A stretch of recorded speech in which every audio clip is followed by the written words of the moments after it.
Hey, and welcome back to the Cellarcast, the number one episode. What do I say? The number one podcast in the world, the Cellarcast, episode 143. See, I got all thrown off. I'm out of practice. I uploaded the interview last week or something like that, and I was like, oh yeah, it's I don't have to do an episode. And I kind of get to I didn't have that much to talk about at the time, and I'm like, yeah, it's fine. I could save up for the next podcast, and then it turns out that I have like 1,000 things that I wanted to talk about this week. So yeah, I was also just I don't know. I really wanted to finish the last video, which is out now. Console aesthetics. I put a lot of work into it. And now that that's out, and I've had a moment to relax and kind of get myself out of work mode, as I call it, and take a couple days off. I'm back, and I'm in fighting form, baby. So I'm not gonna waste any more time, and we're gonna jump straight into the news because we didn't have any questions from last time. Straight into the news. Let's not jump into the news. Let's jump into the news. All right. There's a new Hellgate game. This just came out randomly. I should have queued up Hellgate London. I should have queued up the news that I was going to talk about. Yeah. 17 years later, Hellgate London makes a surprise return with a new game from the original developer. So, if you watched... So, first of all, I did this. This is all thanks to me because of my video that got 300 views. I don't know what it's at now. My video that got my 300 view video, it started a worldwide movement. He watched that video a couple months ago and he said, Bill Roper, he watched that and he said, you know what? I think I got to bring it back. I got to do it for the fans. I got to do it for Tigan. Yeah, just the weirdest thing to come back. The Cellar lore update. If you didn't watch that video, Hellgate London was an MMO, although I would say it's probably the closest thing I could compare it to was Path of Exile. It was like a third person, kind of like more behind the back kind of Path of Exile, where you had these kind of interconnected hub worlds with multiplayer elements where you could have multiple people, multiple different players in one little location with quest givers, shops, upgrade things, tons of different items and weapons, gear, different classes, all that RPG Diablo hack and slash stuff. And then you'd go into these instanced areas that were randomly generated. You'd kill monsters, do quests that you got from the NPCs in the hub worlds. You collect loot, go back, and you'd, upgrade and sell off the stuff you don't want. You'd identify items. Had the same inventory system as Diablo because it was made by the Diablo devs, like several original designers on Diablo. And going back and playing it, I hadn't heard of it before I made that video, but I went back and I played it through the fan-run server, the community server. And what was it called? London 2048 or something? 2052, something like that. And it was solid. It was honestly pretty good. And I think especially for the time when things like Path of Exile didn't really exist. This was a few years before that would come out. It's really cool to see that idea done in it was solid, It was cool to see that idea done in such a solid way, without much of a precedent for it.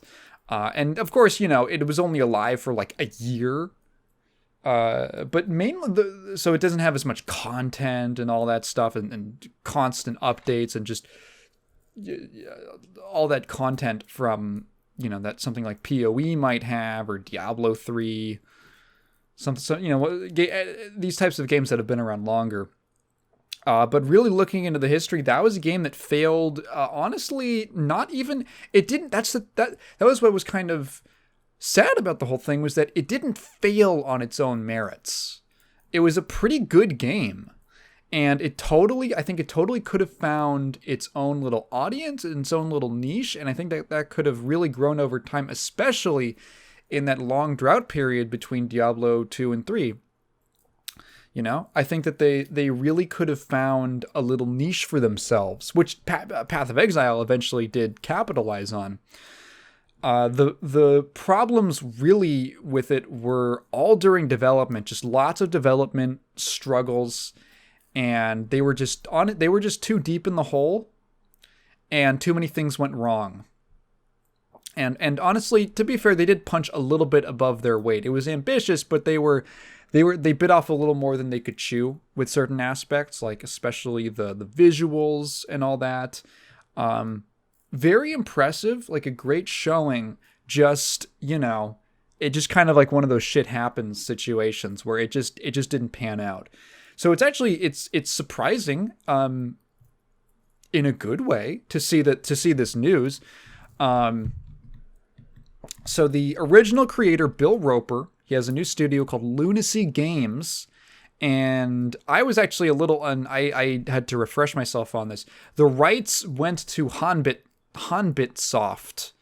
Yeah, they were originally, they went to Comerica Bank, the first game owned by a bank, after it went under. And then the bank, I think, sold it off to Hanbitsoft, which is a Chinese developer. So you can actually go buy it on Steam now through them, and I think it's just a single player thing. But he basically got the rights back from Hanbitsoft, and it's happening. It's on Unreal Engine 5. He says that they're keeping the core gameplay, which is, I mean, it was always a hack and slash Diablo type thing. I'm very curious about it. I think it could be cool. I thought Hellgate had a lot of promise. It was a very promising game. There were a lot of ways that it could obviously be improved and polished up. And even in that, like, I think the version that you can go play on the community servers, that's the game with like 6 months of updates, which is not that much. You know, it's like a couple, you know, bug fixes, I think a little bit of content. I think there was like one actual content patch. And even still, it was pretty good. Like, it was a good time. If it was allowed to go on for longer, I think they really could have polished that thing up into something that was really, really good. Like a really exemplary, product.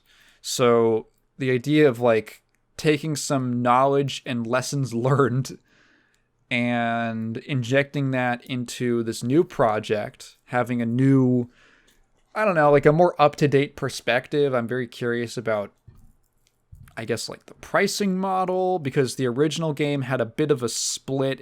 I went over it in the video, but it had like a weird 3 different kinds of packages depending on whether you wanted, like, if they had like single player, like you would buy the game for $60 and you would get the single player and the online multiplayer.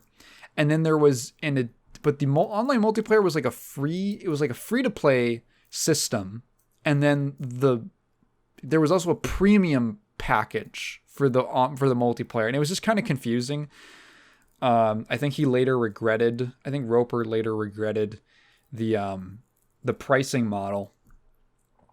So I'm curious what they go with, just what it'll look like. I think just out of curiosity, having covered the original game, I'll be keeping my eye on it. I want to talk, I guess, another announcement for a game that I am at least curious about was Marvel Rivals. So Marvel Rivals is I think there was a leak about this, but I didn't really pay much attention to it. It's essentially like Marvel Overwatch from what it looks like. It's being developed by NetEase, which is kind of scary, and it means that it'll probably be monetized to shit and be, you know, I'm cautious about it. I'll at least check it out because the trailer showed off some cool stuff. Like, okay, here's the thing about me. Is I really am a sucker for big superhero crossover things. We're going to talk about Lego Batman in a minute. I really am a sucker for stuff like that. Any kind of big like, oh, we're gonna get a bunch of comic book characters and put them all together in a thing. It's just like inherently really cool to me. I grew up reading a lot of like old Marvel comics, either like online or I'd get like a big collections and stuff like that. They would put them in these big old like classics or like Marvel Essentials collections. I love those. So I have a lot of fondness for like late Silver Age and like Bronze Age Marvel comics. Very, very particular, very specific time span. That I just that's what really hits me in the right spot. I love that vibe and I love that time period. I love like the art styles that were going around at that point in time. I don't really read any Marvel stuff from after like 1990. That's my bias. So smashing together a bunch of cool characters into a like competitive game. I'm not the biggest on team games, but if it's balanced properly, there's team games that I think it can work. It's just very precarious for me. I think there's a lot of pitfalls with designing team games, and I've talked about those before. A lot of people were calling this Marvel like Overwatch. I just called it Marvel Overwatch, and it kind of got me thinking like, how like would kind of is it going to be? I don't know. There's a lot of different takes on, I guess you could call this a hero shooter, although there's a lot of, melee characters in this. Calling it a hero shooter is a little not the most accurate thing. But it's got that. I mean, I just watched the footage. I watched the trailer and I slowed down a couple things.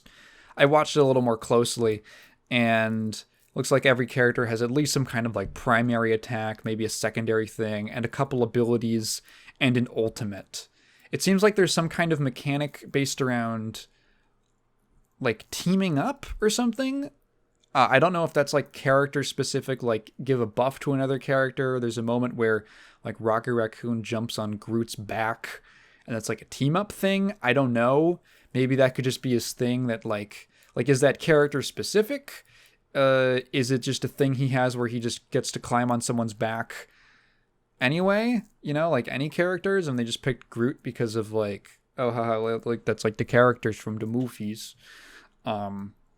I don't know, but there's at least some kind of idea of team synergy and stuff. I find the best team games are the ones that place less focus on teamwork, which might sound counterintuitive. I've talked about this a couple times, but team games that force you to work with other random people that you've met, that are just usernames on your screen that you've been matched up with. Those tend to be kind of miserable experiences because you just can't count on randos.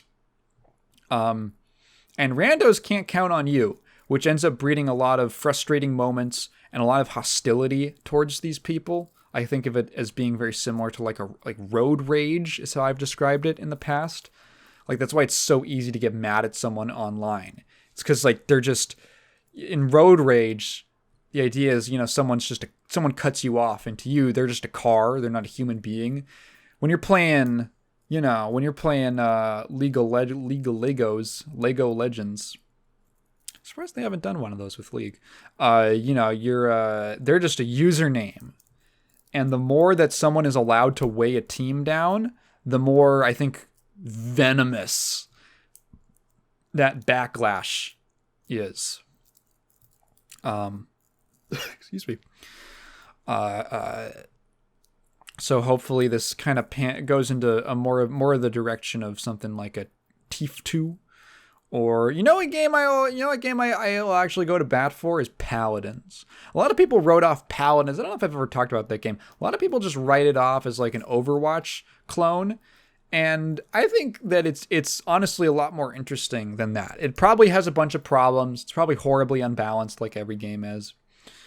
But I thought it actually had a lot of neat ideas and cool concepts for like different ways that you could build characters so that they were like completely different. It didn't have as many like win/lose more sort of systems built into it that I find some other team focused games have.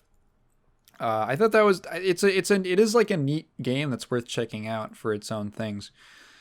And as of yet, I don't know which way Marvel Rivals is going to go. If it's going to be more or less interesting, or more or less frustrating, I should say. Again, I expect it to be horribly monetized, but I'll at least check it out because the concept is just appealing to me.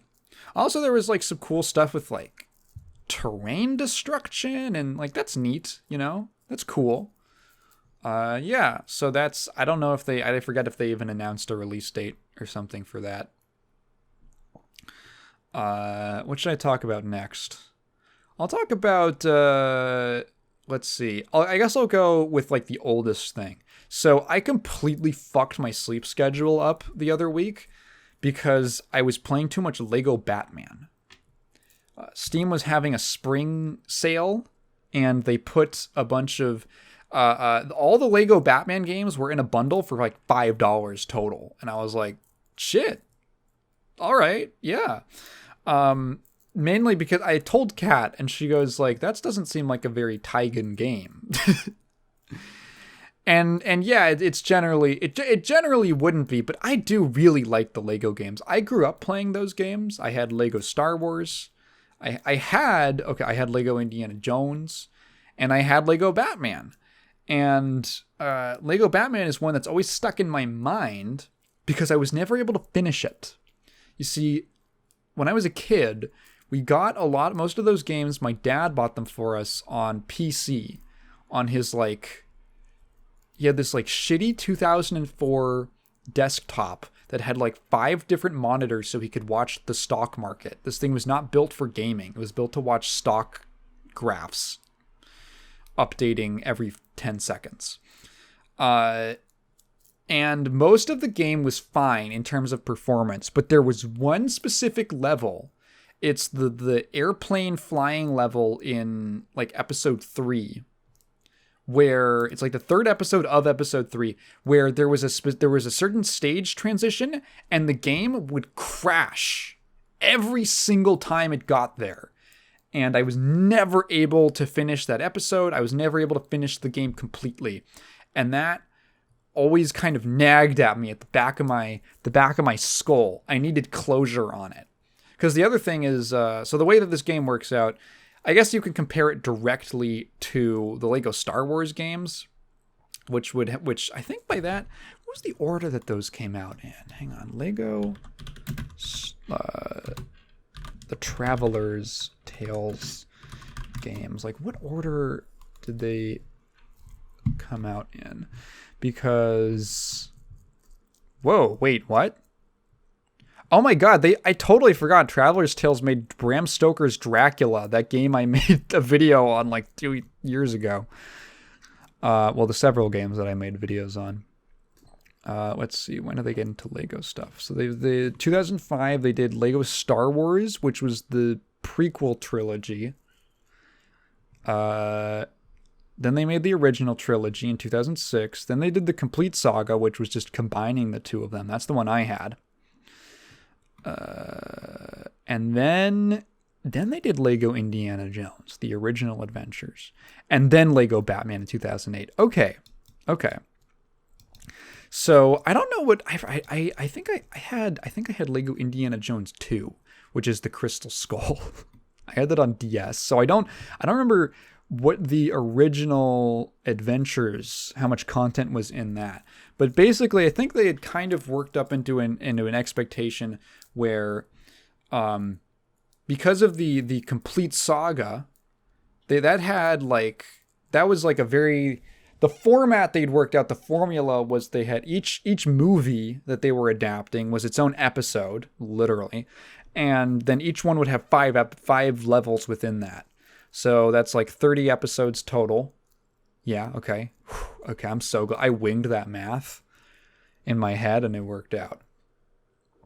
So I think that they were trying to like establish like a 30 levels of content with a hub world. That was kind of like what they were the goal they were aiming at. And so the way that Lego Batman works is that there's essentially two different two different hub worlds. There's the Batman side in the Batcave, and then there's the villain side, which is in Arkham Asylum. And once you beat an episode on the Batman side of the story, you unlock it on the villain side, which is in their own hub world with their own like mission select room and all that. And each episode focuses on like a different group of Batman villains. So, because I was never able to finish the Batman side of episode 3, I never got to unlock the villain side of it, which is the Joker levels, the Jonkler levels. They're all like completely unique. They're not just like playing through the same levels with new characters or anything. No, it's like completely unique, built explicitly for the villain section of the game levels. So I did that. I played through the whole game, and something about playing through it and getting closure on it was like, I am not like a completionist type. Usually I just kind of play through the game. I'll finish it, and then, whatever I got, whatever I saw, and I don't have too much of a hang up about it. But something about this game really got my goat. Is that a good thing or a bad thing? I don't know if getting your goat is a good thing. It really grabbed me and was like, no, I am going to 100% this game. So I spent many sleepless nights playing Lego Batman, replaying levels, combing through them, watching guides on YouTube to find all the collectibles until I had 100%ed it. I even did the bonus levels. There's like these weird bonus levels that feel like they're kind of unfinished, but they're there for you to do. It's just like collect a certain amount of studs. So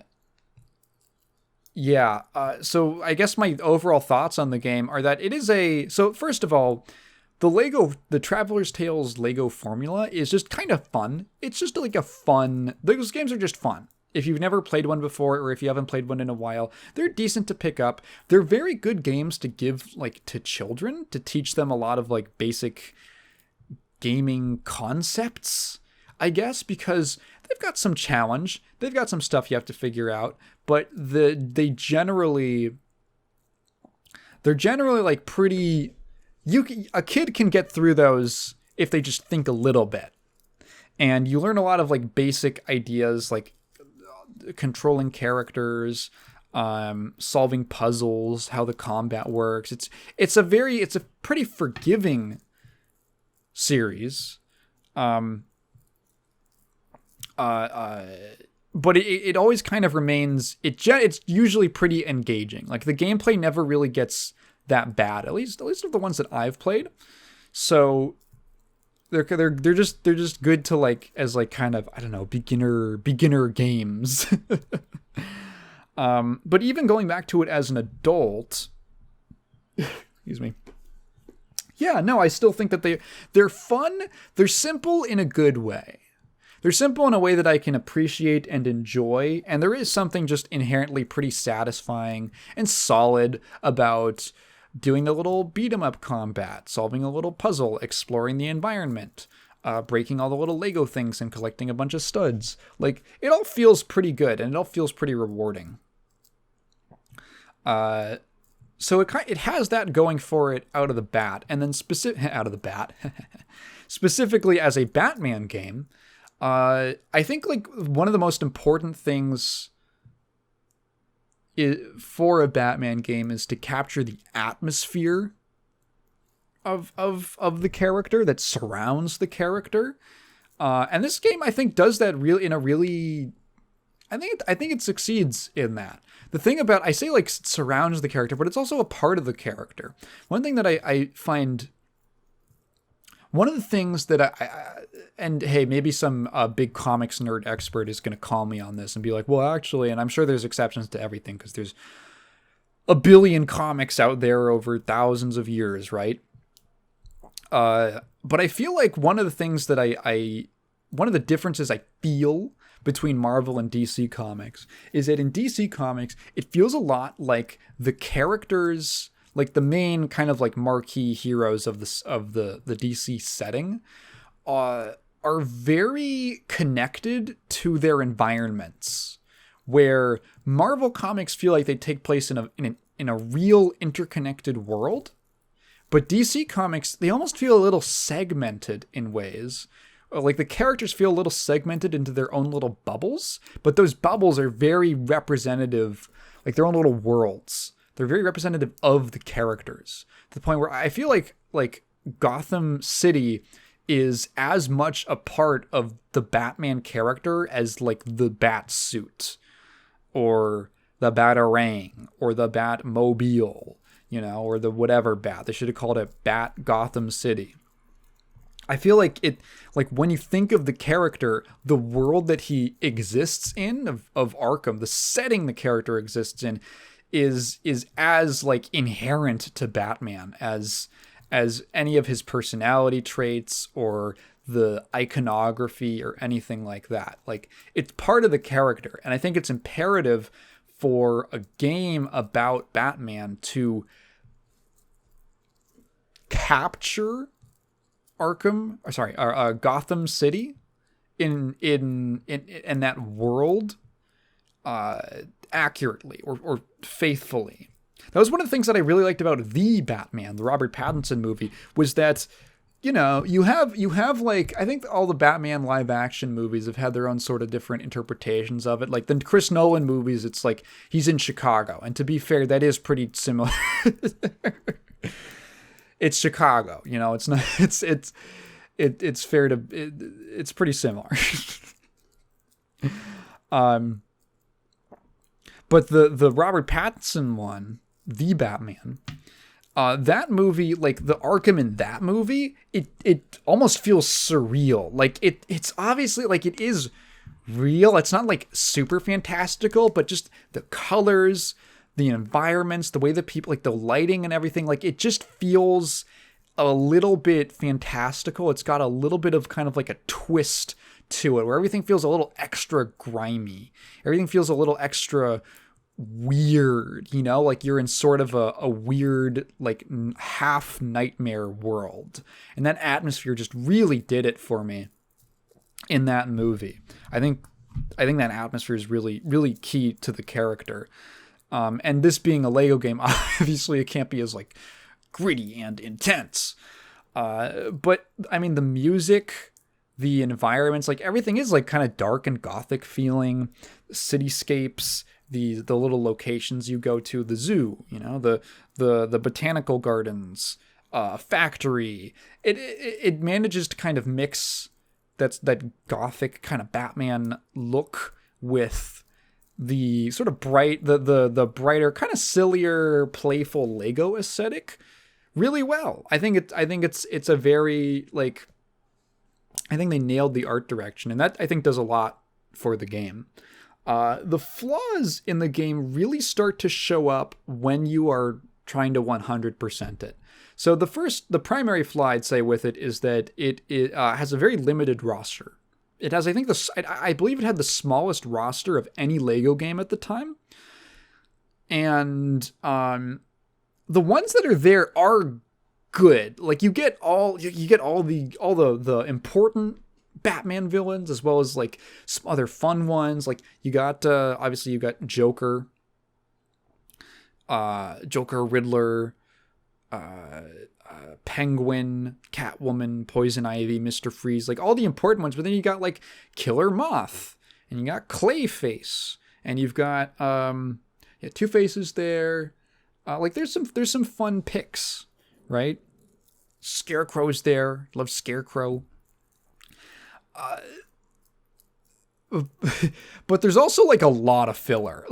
Like you could tell that they were a little stretched. Like with the Star Wars games. Oh my God, there's a bajillion characters to pick from, right? Just so many little background characters, people who are in one scene, one little thing, you know, like, all sorts of different robots. There's so many. With Batman, it's like, okay, you know, there are so many good characters in that setting. But like 100, you know, like, yeah. So there's a lot of filler with like minor enemies. You know, you can play as the minor enemies. You can play as little like side characters, like, you know, the police officer or the zookeeper or something. The little penguin robot, which is funny, that hops around. But you really start to feel it. It's not too big of a deal until you start going into free play mode. The way that free play mode works, at least in the older games, I think in the newer games, it's a little more, with the technological stuff, they were able to like unlock the limiters a little more. But basically, the way that those games are structured is you play through the level in story mode, where the characters are always set. You're always going to play the same. It's always going to be like Batman and Robin, right? And then after you beat it, you unlock it in free play mode. And that's important because playing through it in story mode, most of the collectibles you cannot get. Like the mini kits and the red bricks, you probably can't access them because they are behind mechanics or places that can only be accessed by certain characters or characters of a certain type. You know, there's characters with super strength that they're the only ones who can pull certain objects. There's characters who sink underwater. They can like dive down underwater. Like they're the only ones who can get to certain areas like that. And when you play a level in free play mode, it gives you one of each. So it gives you like one representative for each mechanic that you might come into contact with. And then like a bunch of just like filler random stuff. So it gets a little tedious at a certain point because you'll have a selection of like, okay, here's the other thing. In order to give some variety to the Batman and Robin half of the story, they introduce a bunch of these alternative suits that give them different powers and stuff. When you're in free play mode, you get every single one of those. And you cycle through all of them in order every single time. Like, it feels like a whole third of the free play slots are just taken up by all the alternate suits, if not like half of them, you know, half of the slots. So it's just, honestly, it's just like, there's just like a level of tedium to it. Every single, and because there's mechanics that are exclusive to a single character, they're always going to be on the team. They're always going to be in your free play rotation. So you're always going to have Poison Ivy. You're always going to have the Joker. You're always going to have Mr. Freeze. You're always going to have either Scarecrow, Riddler, or Mad Hatter, because they're the only ones who can do mind control. And you see these characters so frequently. You're always going to have like Catwoman or Harley Quinn because they can double jump. You see them so frequently that it gets a little like repetitive. And I understand you're 100%ing a game. It's probably going to get a little bit repetitive, but it is just like you definitely see the limits of the game.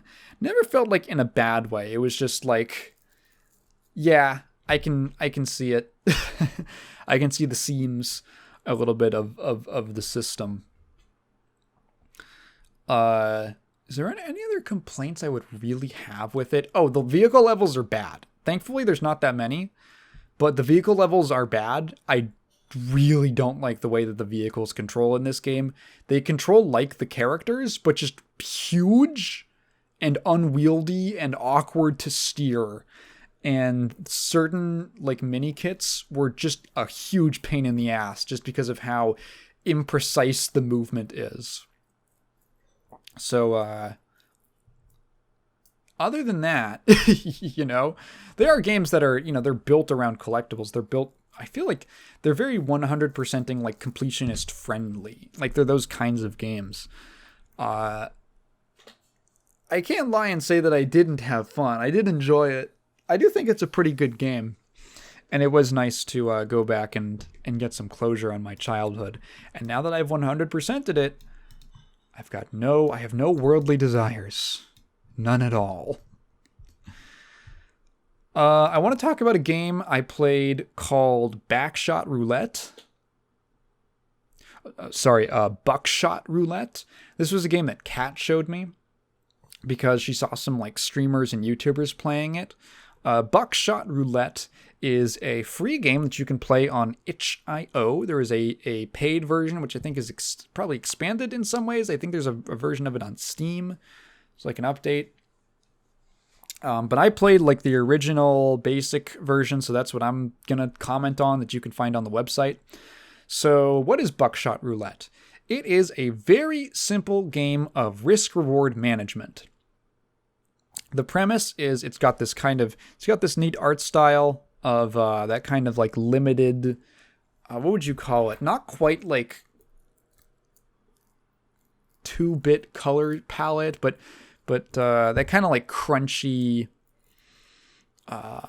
very, I guess I would call it like a very limited, like crunchy, limited color palette, dark, dingy kind of art style. The whole premise is you're in some like weird nightclub. You walk through a door and into the dealer's room, and you are going to play shotgun roulette with him. with twists to make it anything more than just a zero-sum game. Anything more than just a simple die or don't die. So there's a shotgun on the table. You always get the first decision. You can shoot either yourself or shoot at the dealer. You have, I believe, about 5 hit points before you lose, and then you just restart. And then there are 3 rounds that you play through. You have to win 3 rounds in a row to beat the game. So it's a neat game. And I did a lot of thinking about it because there's a couple different aspects to it. There is a gameplay aspect, and then there's kind of like an aesthetic, maybe perhaps thematic way of looking at it. So first of all, gameplay-wise, this is a fun game to kind of figure out and crack. And it definitely has limits. It definitely has ways that you can, like, I think by the end I had really figured it out. And I don't know how much of that was, like, intended to be there, or if you could even call that a flaw or whatever. But I think there are maybe some like areas of improvement to iterate on the concept. Maybe the expansions do that. I don't know. So the first thing, so basically the way that it works, I feel like I started explaining this and then got off topic. The shotgun's on the table. You always get to choose whether or not you shoot at the dealer or yourself. At the start of each turn, or I get not really turn, excuse me, essentially, when it starts, you get to see how many live rounds and how many blank rounds there are. Could be 1 live, 1 blank, 3 live, 2 blanks, whatever. Up to 8 total. And then they are loaded into the shotgun in a random order. And then you get to decide, do I shoot the dealer or shoot it myself? So obviously the initial game here is just, it's just playing risk management. You're just playing statistics. So if it's a 50-50 shot, so if there's 1 live and 1 blank, you kind of go through the thought process and you're like, okay, if I shoot myself, like what are the possible outcomes here? If of me shooting myself versus shooting at the dealer, if it's a live or a blank. And what I realized kind of like just over the course of playing it and figuring it out is that there's no, and I might call this a flaw with it. There's never any reason to ever point the gun at yourself. That's a quotable. Put that in your yearbook photo, in your yearbook quote. There's never any reason to point the gun at yourself. But really there isn't. You have nothing to gain from shooting at yourself, and only things to gain, or potentially things to gain. You do have things to gain, not only, but you do have things to gain from shooting at the dealer. Because, okay, let's think about this. Let's say that there's a live round and a blank round. If I choose to shoot it myself, what are the possible outcomes? If it's a live round, I get shot and I lose a hit point. If it's a blank round, then I pass the shotgun to the dealer next after my turn is done, and he just shoots me, right? Like there's no question about it. if I shoot at the dealer and it's a blank round, he's going to shoot me anyway the next turn, because again, I'm just going to pass it to him and he's going to get the live round to shoot at me. But if it's the live round and I shoot it at him, then I get the damage. I deal the damage to him. And that is kind of like, even if you start to mess with the odds, let's say there's 3 live rounds and 2 blanks. Let's say I have no idea and no way to figure out which one is in the chamber. It's just pure statistics. It is always the best decision to shoot the dealer. If there's more blanks than live rounds, it's always the best decision to shoot the dealer. You gain nothing from pointing the gun at yourself, which kind of takes away... It's weird because you're given the choice, but once you realize the actual, like, the way the game works and the way that the mechanics, the fact that you have multiple hit points, the way that all that stuff interacts, it simplifies the decision-making process down to a level that I would say is a little disappointing, if not for the fact that it throws a twist in there. The major twist of the game is the items. So the first round, there's no items, it's just playing pure odds. And sometimes you win and sometimes you lose. But again, you always have that 1 in 4... You can think of it as always having a 1 in 4 chance of winning the turn. You know, dealing damage to him. If you just shoot at the dealer. The second round is where they introduce the items. So there's a couple different items. They can do things like skip the opponent's turn. They can do things like you'll rack the shotgun, which ejects the current shell, which gives you information on what was loaded in there, and now what's the likelihood that it lets you kind of like take a shell out of the possibility pool to kind of like weigh your odds. There's an item that restores health, which is very, very simple. Although I guess you could consider that like a risk reduction, because it means that you can take more hits. And then there's one that will just straight up look at the currently loaded shell. And then is there another one? Oh, and there's one that will double the amount of damage you do with the next shot, assuming that it's a live round. So in the second round, you get 2 items every turn. You get 2 items every turn. You can hold a maximum of 8. So essentially now the game becomes, how do you manage... The first round is like there to teach you about the risk reward management or how to like interpret it, like how to analyze it. The second round is about manipulating it.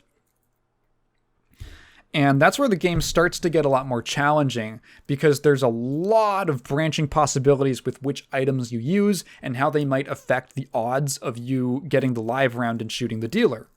You also have to factor in that he also has his own items, and if you don't plan around that, he can pull off some dastardly combos against you.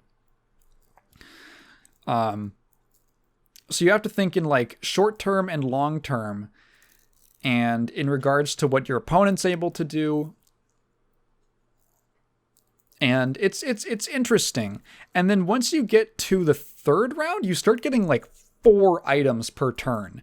And honestly, I feel like I think I got through the third round. I think I died the most on the second round. I don't think I died a single time on the third round. I don't think I had to restart a single time. I just breezed through it because the items, you get so many items, you kind of just have to use them. Otherwise, you're going to like max out. So you should just like dump all of your items every single turn. And like, it is not fair. Like you can practically guarantee with just most, because there's not that many items. Most of the items are useful in most situations. The handsaw, which is the doubles your damage, and then the cigarettes, which heal you, are slightly, I guess, kind of situational. Although there's no reason not to heal yourself whenever you have it. Most of them are like useful in all scenarios, and you can just like stack these dastardly combos with the items that just make it brutally unfair for the dealer. And I just like breezed through that part of the game. Like it was really easy. Uh, Apparently, Kat told me that she watched a lot of people have trouble with it. I beat the game in like under an hour. It took me like 30, 40 minutes. I realized that I might have a bit of a leg up on the competition here, because remember what I said this game was about, like the core skill of it. I have played a lot of, remember that I've also played a lot of card games and fighting games. And if there's one thing I can say both of those genres have in common, it is risk reward management. Like, they are all about that in different ways. And so, like, I've done math before on like Yu-Gi-Oh decks and how likely it is to get a certain hand, or how likely it is to get a certain card based off of like how many cards are in the deck, and like what, like I've done stuff like that before. So doing that in my head for this like game of roulette wasn't too much of a stretch. I think I got into it pretty easily. I wrapped my head around it pretty quickly. If I had to make any suggestion to make the game more interesting, I'd say, like, I think I would like some kind of mechanic or thing in there to actually give you a reason to shoot it yourself. Like, what if you shoot it yourself and it's a blank? Like, maybe something could happen. You get to, like, I don't know. The most basic ideas are something like, oh, you get a hit point back, or you get another item, or you get to like maybe you get to like exchange one of your items for another one, like you get to reshuffle it. I don't know, something like that. The game has a fairly limited number of systems, and it's a very tight, focused game, but I think there is room for a little bit of fleshing out to give some more interesting, like create some more interesting decision making, because it would be neat to have a situation where I go, okay, I can shoot at him, and I can shoot at the dealer, and if it's a live round, that's good. That's good for me. I'll do the damage to him. But if it's a blank, I could have shot it myself and gotten another item or something. I could have some kind of actual reason for you to want to do that.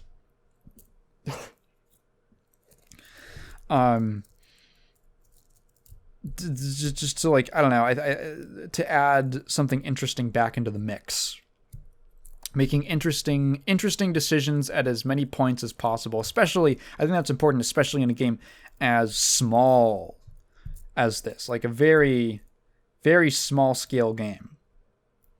I will say, so on the thematic end, I was trying to think about what the game was going for, and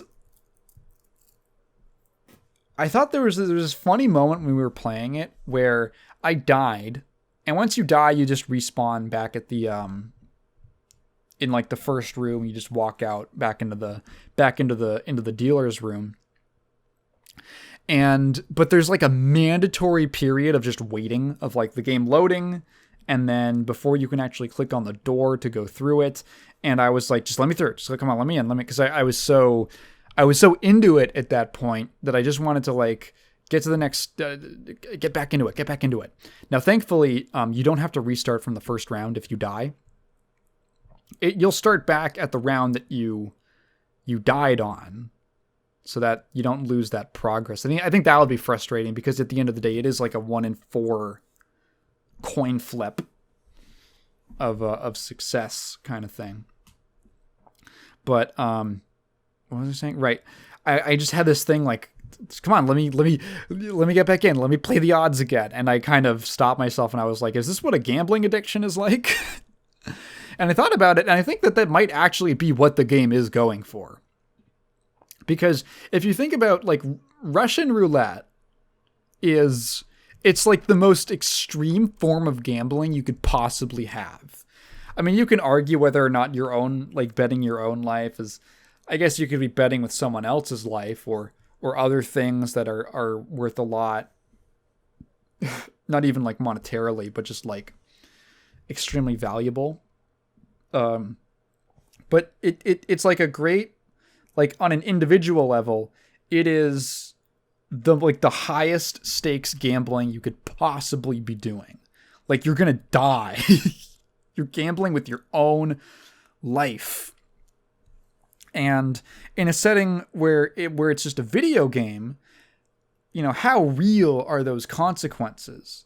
How legitimate are they? You're kind of taking this thing that in real life is like scary and like really intense, and you're putting it on the same level as like doing a slot machine or a crane game or something like that. You know, just a game of chance with a little bit of skill, with just with like a pinch of skill and decision making behind it.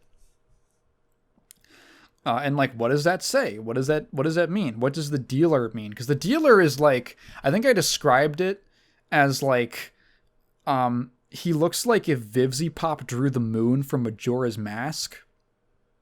Just this weird round face with these sharp teeth and black eyes, and like the is it supposed to represent something? I don't know. Nothing immediately connected with me, but I was wondering about that kind of like that perspective. Is the waiting period like, is that intentional? Like, is that in there? Because it does create this reaction of like, oh my God, let me get back in there. Let me gamble again. Let me gamble again.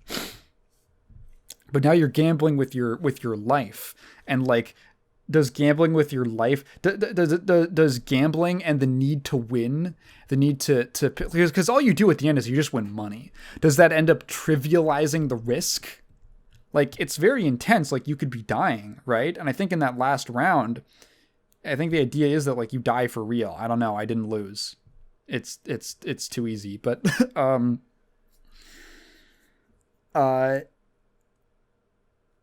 you have you get this kind of response where like you win money at the risk of like your life, the very immediate risk of dying. And like it like, is that at all worth it? Is that equivalent? Does it like trivialize that? I don't know, but it's, you know, it's some food for thought, and it's an interesting game. So I would recommend checking it out. Buckshot Roulette. It's free on itch.io. It's also got a paid version, which I imagine has some extra content. So I would totally recommend checking it out, especially if you're interested in like game design, because it is such a tight, focused, concentrated game on this one kind of skill set. And I'd recommend it. I'd recommend looking it up. Oh boy, what do I want to talk about? I don't want to talk about this yet or that. I'll finish up talking about the gaming stuff, and then we'll talk about the eyeball stuff. So, ABBA in Strive was revealed and then playable, all in the time span between the last podcast and this one, which is cool. ABBA's a fan favorite character. She's one of those characters who, like, you see her once and she just really sticks in your mind. She's very memorable. Even people who only maybe barely touched Guilty Gear XX back in the day, they saw ABBA and they're like, oh, that's a really cool design. She's like this zombie homunculus lady who hauls around this giant key with a face on it that like emotes as she swings it around like a weapon. It's like all bloodstained and stuff. And then she powers up into this mode where she's like super powerful. And it's a really cool aesthetic. She's a very Hot Topic kind of character. And it was nice. It's nice to see her back. It's one of those returning characters that I don't know if I was expecting. It was always, I feel like it's in the back of my mind, like, you know, they brought Anji back. Why not ABBA? And I think she is really cool. I think she's cool in Strive. Design wise, the green hair is fine. I think I probably prefer the old look.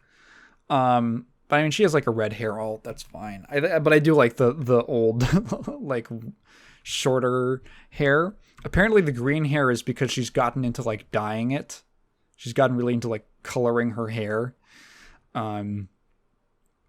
She's a lot crazier looking. She was always just kind of like glum in XX.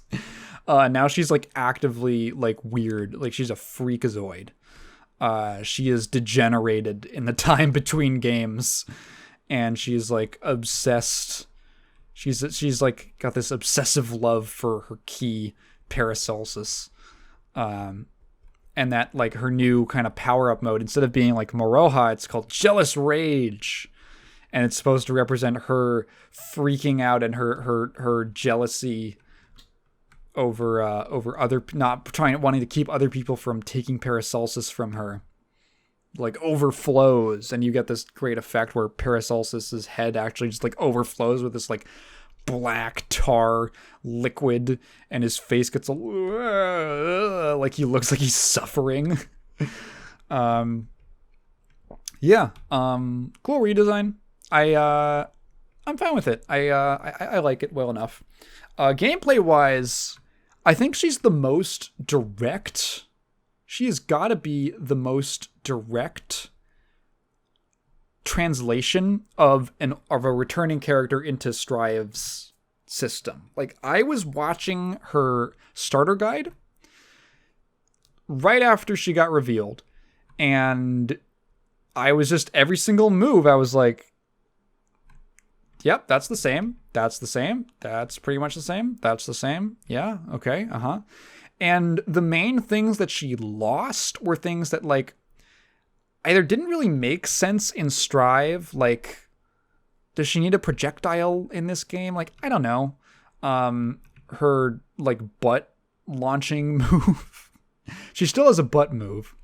Her jumping D in her JD in normal mode, but no jumping butt move, which is like a combo tool in XX.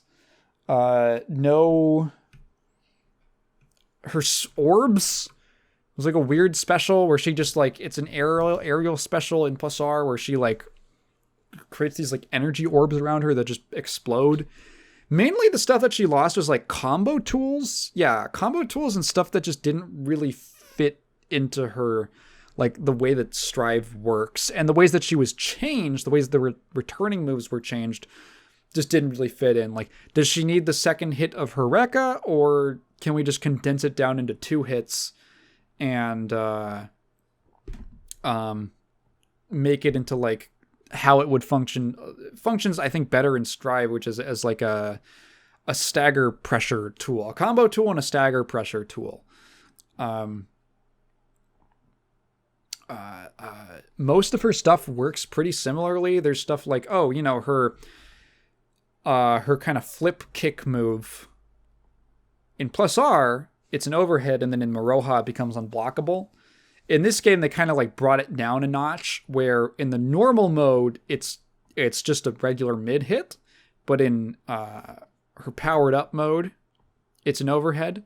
So just taking it down a notch, but it's still like low profile stuff, which is pretty good in this game.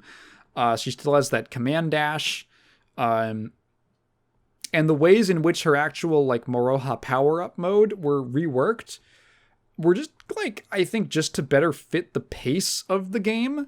Like, the way it works in the original is she can go into it manually by either hitting her command grab or using like one of the blood packets, which is a limited resource that she has. She has like 3 of them each round.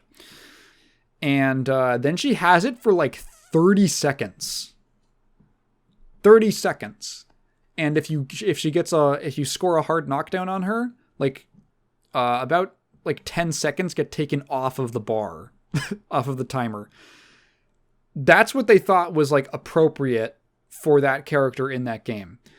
30 seconds is like the length of a match in Strive. It's like the length of a whole round. Like, yeah, no, obviously it has to work differently. So the way that they've reworked it is, again, very similar in its effect and its place in her kit, but now it's like a meter that she can go into the mode and it starts consuming it, and then she can go out of the mode. She doesn't spending the resource. The being in the power up spends the resource itself, the time that you spend in it, and then she has several ways that she can gain it back. So you have a lot more control over when you go into Maroha, and you can be in it, I think, more often, I would say. But there's still the aspect of she has to find a safe opportunity to actually pop it, to actually go into it, which I think makes sense because Strive is just a faster game. Maybe faster. I don't know if that's exactly the right word. It's a shorter game. It's a shorter length game, very prone to blowouts, right? So having a character who has to kind of like fiddle around and stay away for a bit and before they can get like a safe opportunity to like become good, and then that's like a big like the whole just the time spans of things just wouldn't work out if it was implemented exactly the same. Now you get more control over it, but because the screen space is tighter and it's just a more volatile game, there's still like an equal amount of, I would say, risk. I don't know equal, but a comparable amount. That's the goal, I think, is to create a comparable amount of risk to going into it. The way that Abba works is that when she starts out, she's the worst character in the game. And then when she goes into her Maroha, she's the best character in the game. And it seems like that's generally how they've designed her. A lot of common opinions are, yeah, day one, she is very weak. She could end up being very strong. No one knows. She's kind of a character who I feel like tends towards like that kind of design tends towards just being a mid tier because her disadvantage state is so punishing. I think I talked about this before about what makes a character top tier, and I think of a character being top tier as they have strengths that nullify their weaknesses. Abba doesn't really have that. At least that is understood yet. I could be completely wrong, but from what I can tell, Abba doesn't really have strengths that nullify her weaknesses so much as she has strengths that balance out her weaknesses. And that puts her at least more so around like a mid tier. Could be mid high, could be mid low. It's a gradient, it depends on how like those two aspects are balanced, her strengths and her weaknesses, how they're balanced against each other. But she's cool. I'm glad to have her in the game. I like her theme song a lot. I think I enjoy called Symphony. I like that song a lot. And it's nice to have her back and an older kind of Guilty Gear rep back in the series, because Johnny and Elfeld were both technically Exerd returners, and Abba's kind of one of those obscure characters who I feel like has picked up a lot of steam in recent years as people got more into Plus R, and because again, she's just so memorable that there's like a joke like Abba players excited to play their character for the first time, but honestly, I feel like part of it is just people just want to see her in the game because they think she's cool. And that's, it's not any deeper than that, It's just kind of nice to, like Dan, Dan in Street Fighter. How many people actually play Dan? But everyone wants him in because he's just fun to have around. Like to round out the roster. It's fun to have the option there.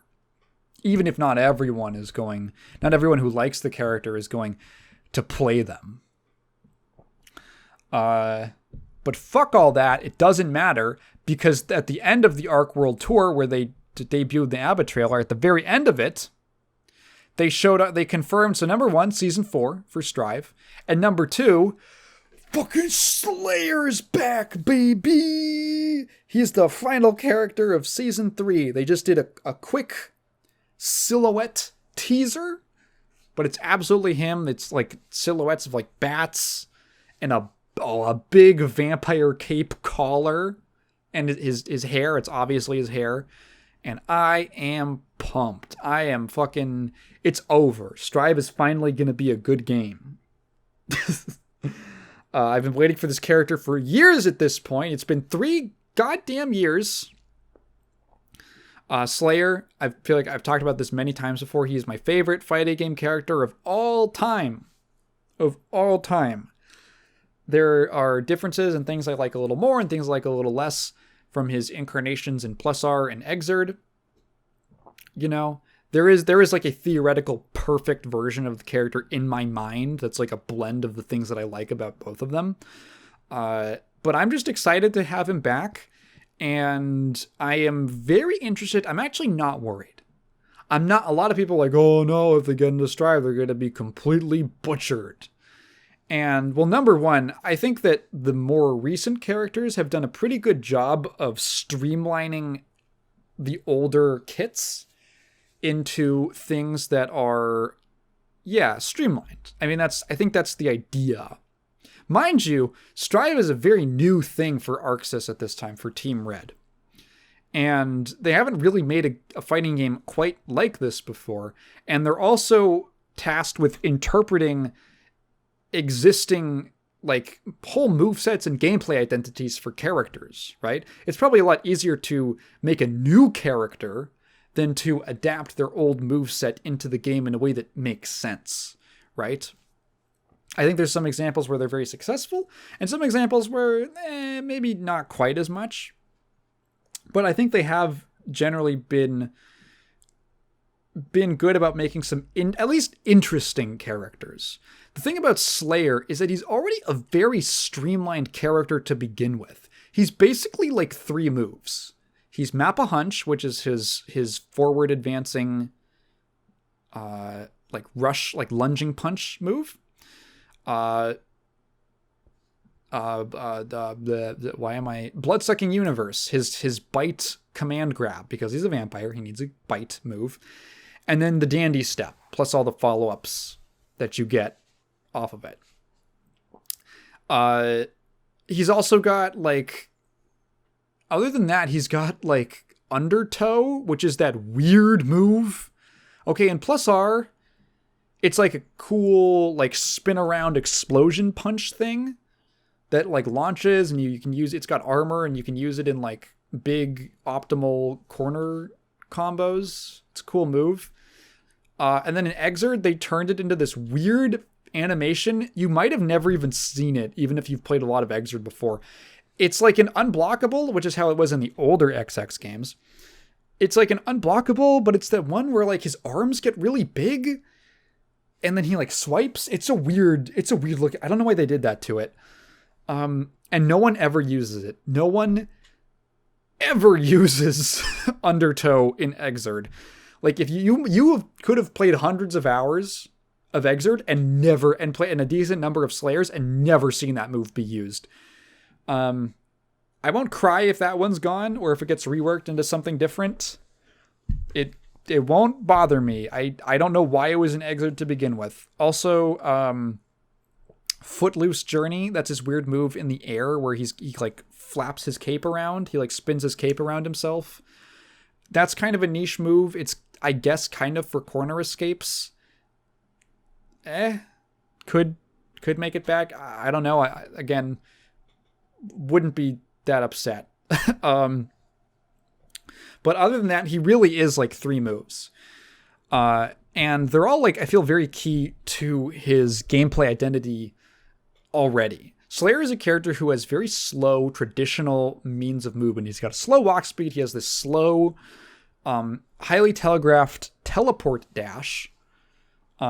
He has one of the slowest air dashes in the game with a really bad hurt box. You'd think that this guy is just a big fucking, I don't know, a big Snorlax walking around the game, right? Walking around the screen. But actually, he's like one of the fastest characters in the game, paradoxically, because his special moves allow him to move around the screen like at any time, however fast he wants. And he's actually highly mobile once you start using his moves. The give and take, then, is that the cost of his high mobility is that it's very committal. So, Mappa Hunch gets him forward. It's like a gap closing thing. It's usually like neutral-ish on block, if not like it's relatively safe. Not safe enough to like be plus, but relatively safe. So you can get in. It has a really bad hitbox. Like it's a really bad hitbox. It's just a move that's meant to like get you in, and it's also like a little bit of a combo, just like random combo ender. General combo ender. Dandy Step gives him like crazy mobility across the screen, but it has this whole big period where he has to shuffle back before he like shuffles forward. In Exer, they took away his the cross-up versions of the move, which I've just come to terms with the fact that we'll never get back, and I lament that every day. But in like plus R, he gets to just swish around the screen like however, like whenever he wants. But if he gets hit out of it, it's like counter hit recovery. Like there's a risk involved to his mobility. And then once he gets in, if you can successfully get in, he's got really strong strike throw pressure, really scary frame traps, really privileged frame data. And when he gets that counter hit, just absolutely melts your health bar. Like that is the way the character is designed. And generally all of those 3 moves give him that. Like it's just kind of good for like I'm not worried about Bloodsucking Universe getting in. He's a vampire. He's going to have a command grab that's like a bite move. Also, it's just kind of a good thing for a strike throw character in Guilty Gear to have a command grab, just as a given. I'm curious about what they will do with Dandy Step, and specifically its follow-ups. So I can see them condensing Dandy Step down into simply one version. I can also see them doing it like how they handled Anji's, was it Fuga? Fujin? Whatever. His step forward move with its own follow-ups, right? Where there used to be like a lighter and heavier version of it. And in Strive, they technically made it one version, but actually it's 2, depending on how long you hold the button down, kind of thing. I could see them doing that, like quarter circle back punch, and then the longer you hold it down, the further back he'll like move backwards and then forwards.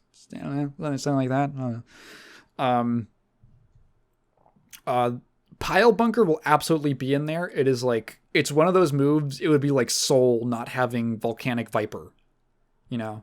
It would be like, I don't know. It'd be like Eno not having Note, you know, something like that. Like this really, really key part. It may be even more extreme because it's like Pile Bunker that's like why you play the character straight up. You play Slayer to get epic Pile Bunkers. That's the big stupid punch move. And if you land that, you fuck them up. He will probably have Under Pressure, which is like his swipe move, which is that is the kind of like safe, low risk, low reward follow up to Dandy Step. I could see them bringing back Crosswise Heal, which is his like double kick launcher thing out of Dandy Step. I could maybe change it a little bit. I don't know. Maybe something else just makes more sense for Strive, but I can see them bringing that back just because it's like, fun. I'm curious about what they're going to do with the 4th follow-up because they kind of have like changed their minds over time. In Plus R, it was just a straight overhead. In Exerd, they changed it to this move called Helter Skelter, which is his really goofy looking move where he like leaps into the air and like slams down with both of his feet and creates that big like dust cloud. And then he's immediately airborne. So you can do like an aerial attack. Both of them kind of accomplish similar things. You can also use Helter Skelter for like setups with YRC. It's like fine. It's like the only use he has of YRC in that game. Excuse me. I don't know what they're going to do with it. It's also, they kept the overhead in Exert in the form of after you do Under Pressure, the swipe, then you have the option to like additionally do the overhead. That was also a thing in Plus R, but they didn't have Helter Skelter there. So I don't know how they're going to handle that.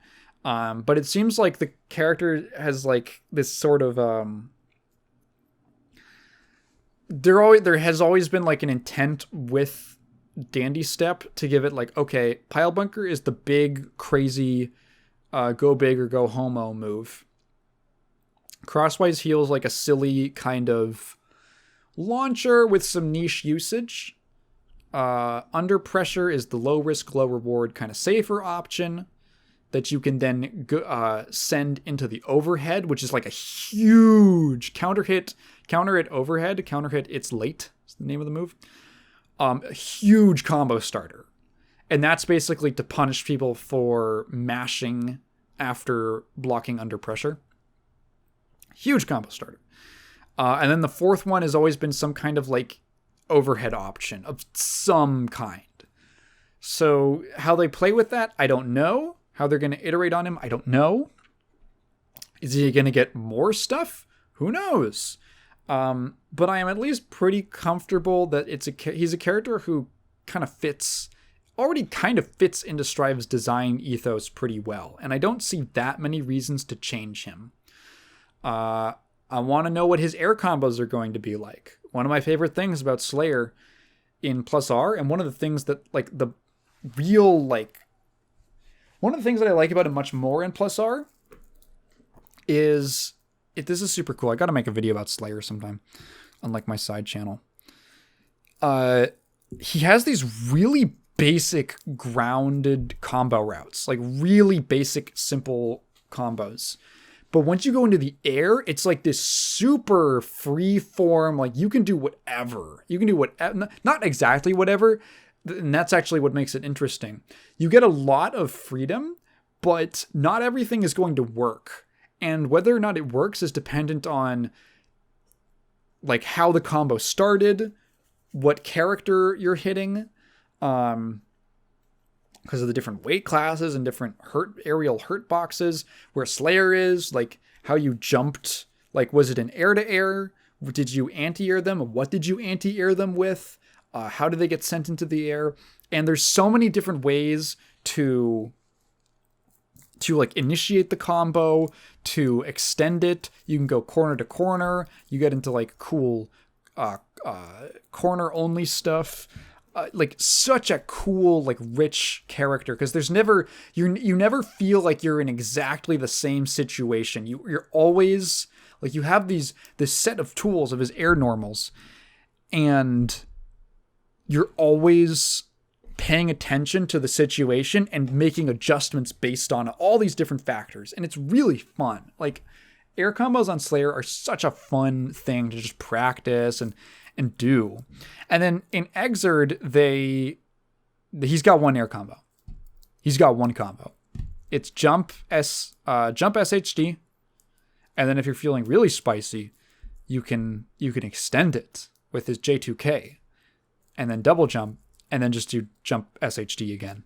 And it's the same combo every single time. And it's just like, okay. And, it's kind of a fun combo to do. Like, the extension's fun to hit, but it's just, like, the only thing there really is in terms of his air combo routes.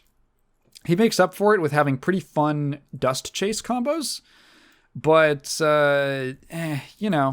It's a little bit of a gripe I have with that version of the character. Still very fun in Exerd. I think Exerd's just a fun game in general, but I want to know, like, I don't know what would his combos even look like in Strive. I'm also very curious as to if they allow him to kind of keep his special rules around his normals. Slayer was a character who was kind of one of his limiting factors was the fact that he didn't get traditional Gatlings. So everyone, in the old Guilty Gear style, classic Gear, there were always universal Gatling routes, and then a number of character-specific Gatling routes of like, well, this character gets to combo like 2S into 5H, and this character doesn't get to do that, or something like that, Slayer did not get universal Gatlings. He had like a couple. His Gatlings are really limited. And a lot of his stuff in like Plus R has to be done via linking. And it can make even really simple stuff that every character gets for free actually require timing. Like hitting 2K 2D is a link in Plus R. That's just free for everyone else. One of the problems with that aspect of his design when you jump to Exert is that Exert has like a 5-frame input buffer. And that makes Slayer's combos kind of trivial. Like, he is a much, much easier character. But it's weird because it's kind of the same thing that happened with Johnny in that game, where Slayer was this character who had a lot of his crazy damage and potential gated behind an execution barrier. And then you lighten the execution barrier across the board, and his stuff just becomes really easy. So I think because of that, he's a little less well-rounded in Exerd than he is in Plus R, but they just jacked his damage up to compensate. So when you go to Strive, which also has a very lenient input buffer, how does it work? Is he still designed the same way? Strive has universal Gatlings without characters. There's no character-specific Gatlings. Is Slayer going to still have his weird... Is he not going to be able to go from, actually,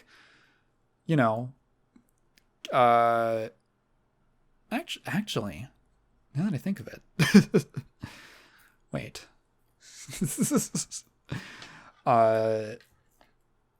the Gatling Slayer has in the previous games are kind of like the ones he has are kind of like the ones that exist in Strive. Well, other things like, you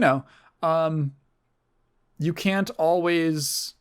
There are no, they could do this. I was about to say, so like his Slayer's 6P, part of that move, like part of the core design of that move is that you cannot cancel that move into specials.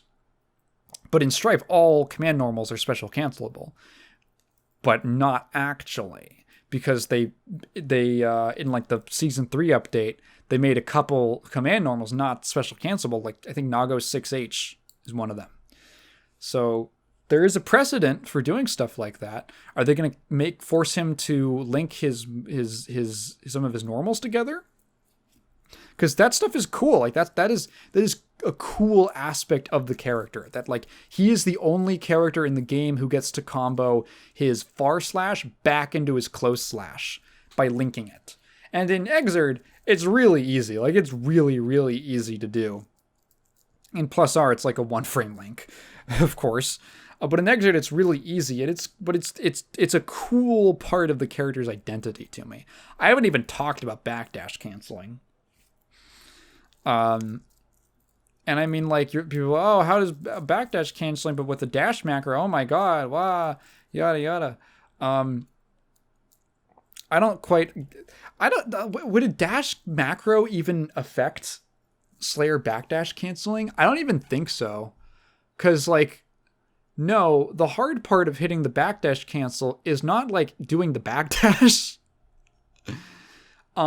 It's like doing the tiger knee input within the specific timing window of hitting the backdash. Like, I really don't think it would be a problem. People just think it is. I think most of the people who are like, no, they're people who don't actually play Slayer or understand really like what goes into that technique or like how it works. It's like a timing thing. It's not like, oh god, it's so hard for me to hit back twice. That's really the skill gate that's keeping that character in check. I don't even think it would be a problem. And if it was, they could just like manually code something in to be like, you have to do the backdash manually to do a backdash cancel. I've also just like random like theorizing in my head. Like they kind of experimented with this thing that I think it's a neat idea in Exerd. When you landed a command grab with him, his bite, he got a little buff that made his next special move always counter hit. And that was like neat. That's like a little kind of additional mechanic to help him out a little bit. I could see them do it. Strive has a lot more stuff like that with like buffs and debuffs for characters. So they could like experiment a little bit more. Like they've already been experimenting with that. I could see them doing something like that for him. Like he has to land a command grab, and then his next special move gets like a little bit of invulnerability. I don't know, something like that. Would I be the most happy with it? Maybe not. You could honestly just have both manual backdash canceling and do something like that. But At this point, I'm just mindlessly speculating. I'm very excited for Slayer. With him, the game will finally be finished. we can call it quits, guys. All right, wrap it up. The best characters in the game. Yeah. I gotta like zip my mouth on Guilty Gear now to talk about a couple things that we watched. So we finished Battle Tendency. Now, okay. I was really excited to show Kat Battle Tendency and show her JoJo because I was like, I feel like there's a lot of things that she would really like about it. And that first, like, we watched the first 3 or 4 episodes of a couple, like a month ago or something. And she was not into it. I mentioned it. I mentioned that, I believe, a couple episodes ago. She was not into it as much as I kind of hoped she would be. Part of that has to do with the fact that she had a stomach, she had like food poisoning because she ate like 1 year expired peanut butter. Silly. And then match that with the fact that there's like a lot of like really gross body horror stuff in part 2. And it probably just, I don't think it just wasn't what she wanted to see at that point. But I was worried, right? Like, okay, there's that moment in the first episode of Battle Tendency where it's like, okay, it's a very weird thing to have a show completely switch up its time period and protagonist like mid-season. And to do that, it's very weird. And in that first episode, they make sure that they are going to sell you on Joseph Joestar. And the scene that does it for like every single person I've ever talked to, including myself, is the scene in the diner where he pulls the Tommy gun out of literally nowhere. Like, that's the moment where you're like, wait, this guy's awesome. This is so funny. This guy rules. And then you're on board with Joseph, right? We watched that scene and she had like no reaction to it. And I got worried. I was like, oh no, is she, oh no. If you don't at least like smile or laugh at that, I was, so we finished the season and you know what? She ended up liking it by the end. She told me that it wasn't like the best thing in the world. It didn't blow her away, but she liked it a lot more, I think, by the end than when we started. I think once we got to Lisa, she really liked it because she really likes Lisa.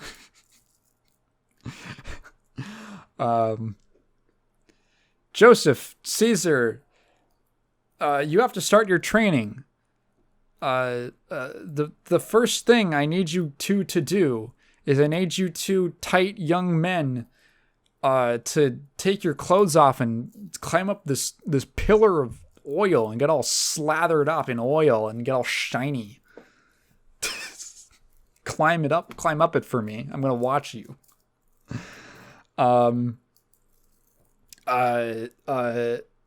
The show really does pick up a lot of steam once she gets introduced.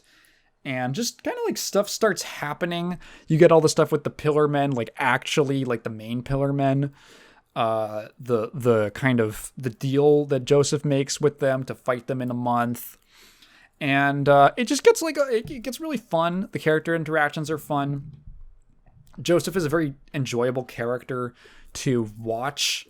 Like he's just like, he really makes the part. He is like the heart and soul of Battle Tendency.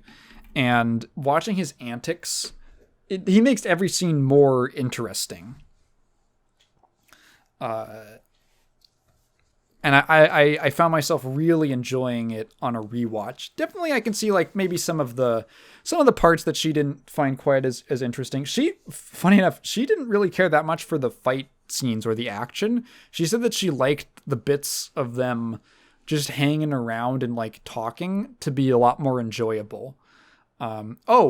Actually, you know what it was? So like, I went to go visit her like in the evening, like in the afternoon. And that morning she'd gone to it. She actually got a head start on watching it because it was on the TV at her fucking dentist appointment. She like sent me a picture. She's like, dentist is playing JoJo's on the TV. And I was, what? So she watched specifically the episode right where we left off. It's where Joseph and Caesar meet for the first time and they have their little scuffle by the fountain. And she was like, dude, that fountain sequence was awesome. And I rewatched it because it's been so long. I was like, this is really fun. This is a really fun, goofy scene where he fucking puts the bird in her mouth and all that. I think she started to warm up to it a little bit at that point. Yeah, no, there is some really good stuff in Battle Tendency. Some of the very dramatic moments work a lot for me. The humor works a lot for me. The goofy, like the zany, there's the sheer zaniness is really, really enjoyable. And I think it's a lot more representative of what JoJo is than part 1, which is like a little rough. And like there's weird stuff and there's funny stuff in part 1. But part 2, I think, is a lot more, I don't know. It's like a much better, it's like when a band comes out with like the second album and you're like, okay, cool. No, we got it now. And then he kind of like immediately resets that in part 3 and spends the entire part figuring out how to like write again. Am I hating on part 3? I don't want to be I don't like coming off as like a part 3 hater. I'm just not. Maybe on rewatch it won't be quite as bad, or it could be worse. I have no idea. And I'm really curious what she thinks of it. She wants to watch part 3 badly. Like she's really interested in it. I guess I'll talk more about it and the things that I dislike. Although there's things that I'll dislike. There's also probably things I might appreciate some things more on a rewatch. Who knows? I'm curious myself. But that was Battle Tendency. Anything else? We watched X-Men 97. X-Men 97, which is the new X-Men, like the 90s X-Men follow-up. It is a direct follow-up, apparently, to the original 90s cartoon. I heard people said it was good. I wasn't going to watch it. She said it was really good. I was like, maybe we could watch it together. So we watched the first 3 episodes that were out. There's a new one out. I might watch it later. Apparently it has a bunch of references to the Capcom X-Men games, which is cool. That is a really good first 3 episodes. I'll say that. I'll say it was I was very invested, especially by the end of the 3rd one. So when I was a kid, because I heard so much about how awesome that 90s show was. When I was like a little kid, I went on YouTube and I watched like 20 or 30 episodes, quite a bit of the original 90s cartoon. I remember very little from it, but I remember liking it, and I remember it being really cool. And 97 is, I can't say how accurate it is, how in line it is with that original show, tone-wise, writing-wise. I can't really judge it on that front, but I can judge it kind of on its own merits. So first off, I'm very interested in the characters, in the writing, right? I think that this is a really cool. This is a nice. I say cool, but it's not like new, right? I'm assuming it's based off of the previous versions, those adaptations of the characters. Everyone feels like they have a personality. The interactions that we've gotten between the characters is fun. I liked just these, like in the end of episode 2, there's some fun, like quick little montage of the characters interacting with each other kind of on their own, or like, separate. And you get these fun little things like, oh, Morph brings Wolverine beer and stuff like that. And they have a little sparring session. The whole twist with, I guess I guess spoilers, I suppose. Spoilers for X-Men 97, the first episodes 1 through 3. The whole twist with Magneto, like, reforming, kind of, it to honor Xavier's legacy is interesting. I don't know how in line that is with his previous character in the show, but it's at least interesting, and it creates... it's a cool dynamic to have this guy that everyone on the team, no one on the team like fully trusts, but they kind of have to. And the interactions so far have been cool. I think the second episode where they have like the hearing where Magneto's on trial, and there's like this protest, and this like anti-mutant extremist comes in. Like all that stuff's really cool. I'm really into the Magneto's character in this show. Like I like every scene he's in, I just want to see what he does. Because you're also kind of wondering yourself, like, what are his true motives? Is he being honest? Is he not? And how does that reflect on him? They reveal that he had a relationship with Rogue before, and and it's like this whole thing. Like, we're laughing watching it because there's been a couple moments of like Gambit getting cucked. I feel so bad for him. They took out Rogue's ass. They took her ass away, goddammit, like Wario, which is maybe the biggest knock against the art style. I guess the other thing about the visuals that I will say is it's a little weird. Sometimes the animation is really good, and sometimes it's weird.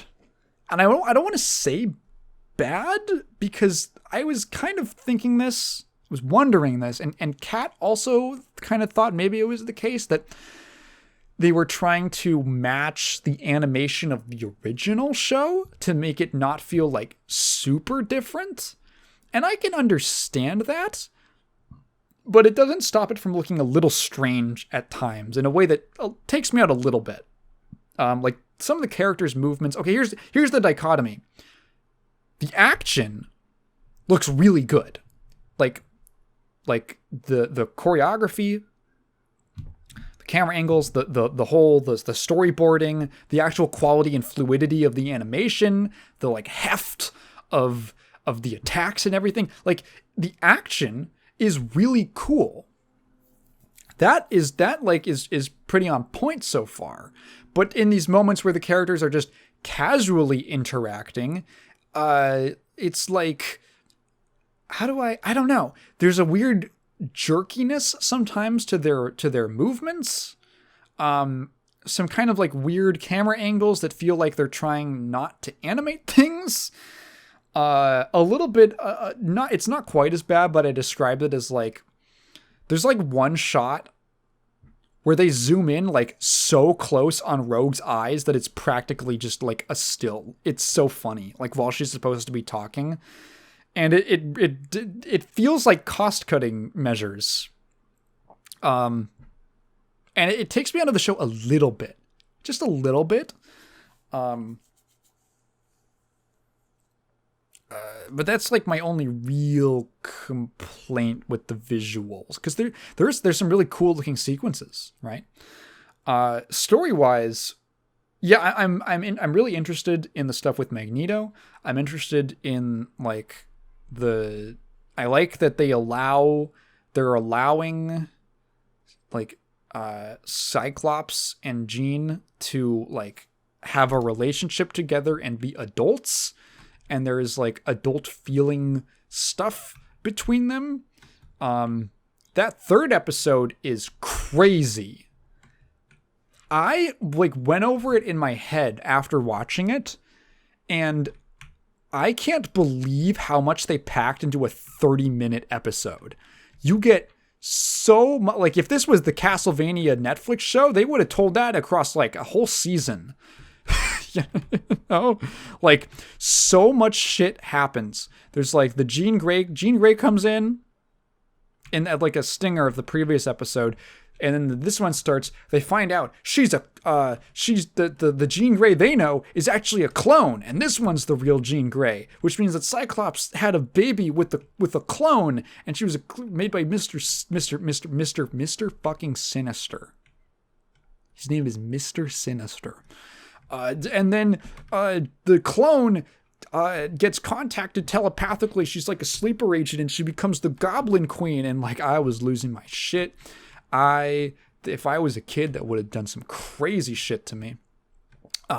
She's the Goblin Queen, and she takes the baby, and they go to Mr. Sinister's vampire castle, and the real Jean Grey, the original one, has like there's this whole sequence with like this mental battle where she has this like telepathic come to Jesus moment with the clone. And it's like a whole sequence. And then the clone and Cyclops go and they confront Mr. Sinister, and the baby was in this green goo. And the green goo is like a technovirus. And the technovirus is going to kill the baby unless they can get him to the future. And Bishop, his like time travel thing is finally working. But he only has enough energy to take himself and the baby, so they have to say goodbye to the baby, and they're never going to see him again so that he can survive in the future, where they'll have a cure for it. And it's like, this happens in one episode. And there's still like a stinger at the end. There's still like a whole scene of like setting up another thing for like Storm. Like, it is fucking crazy how much is crammed in there, and it never felt like too much. It never felt like it was too much, like too much was happening, or it was getting rushed. It was actually very impressive. Also, the fact that they don't have to factor in commercial breaks is nice. They get like an extra 5 minutes to play with.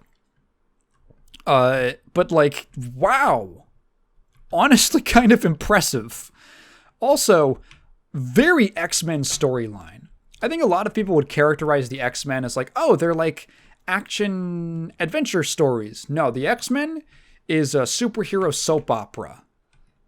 It's Grey's Anatomy for nerds instead of like moms, you know? X-Men is like, someone was a clone, they died, but there's relationship drama, but then they came back to life, but then there's this guy, but then this guy's from space, but then this guy's evil and mind control, and like, and it's just like this it is a soap opera drama. That's like the core of the X-Men. Like story-wise to me. And goddamn, if this was not an X-Men storyline. You had so much shit happening and so much absurd drama. It was like when we were watching Pride and Prejudice together, and at one point I just snapped and I said, "There's always some bullshit going on with these people." That's what they are. That's what this is bullshit. Fucking Jean Grey. Jean Grey walks into the room crying, holding a letter. There's always some bullshit with these people. But yeah, so far, really enjoyable show. Like, I am invested. I'm locked in. I'm really interested to see where it goes. And I would recommend checking it out wherever it is legal or illegal to do so. What? We watched Godzilla vs. Kong and then Godzilla X Kong. I haven't seen the modern MonsterVerse movies. But Kat's mom wanted to go to Godzilla X Kong, and she was like, "Do you want to come?" And I was like, "Sure," but I hadn't seen the first one, and I needed the backstory, I needed the lore, so we watched Versus Kong beforehand, like the night before, or something, a few days before, something like that. That's a fun movie. What do I remember from Godzilla vs. Kong? Oh, yeah, no, it's just like a fun... Okay, so Godzilla vs. Kong has big shoes to fill, but they're like interestingly big shoes to fill. They're big clown shoes to fill. Whoops. Because it's such an iconic movie monster matchup. An MMM. like everyone like Godzilla vs Kong is the original is this iconic idea, like visual. But I've watched it. I went through a period where I was watching a bunch of old Godzilla movies in order, and I think it's kind of one of the weaker ones, to be honest. So first of all, Godzilla versus King Kong is a really bad matchup. So they have to size up King Kong and they have to size down Godzilla to make it even. And then, like, fighting wise, I mean, you look at Godzilla and it's like, okay, he's a judo black belt, which that's a real thing. He's a judo black belt. He has nuclear breath, and he has this big long tail that gives him reach. King Kong is a monkey.